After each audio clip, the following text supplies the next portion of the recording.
if you have a traditional IRA and a traditional 401k, this is how you're selling yourself short and basically telling yourself that you're going to be a store runner for the rest of your life.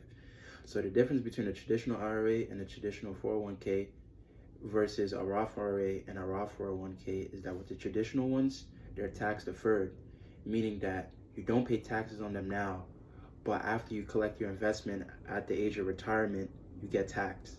But with a Roth IRA and a Roth 401k, you pay taxes on them now, but you don't pay taxes on them later when you collect your investment. And the reason why the distinguishment is so important is because when you're coming from the hood, you're very likely to start at a low income tax bracket, the lowest of the low. And I know that everyone here is planning on continuing to develop themselves, getting promoted, and making more bread in life. If you're not, what the fuck are you doing, right? So now, imagine if I'm putting in small amounts of bread, for me, whatever bread I can, and that's getting taxed, and let's say I'm getting taxed maybe 5% because I'm just, for me, in that income tax bracket. And then for me, when I make it big time, and now my money has grown for how many years it took me to make it big time. Let's say it took me like 20 years, right? And now your money went from this to this. I paid 5% on this now.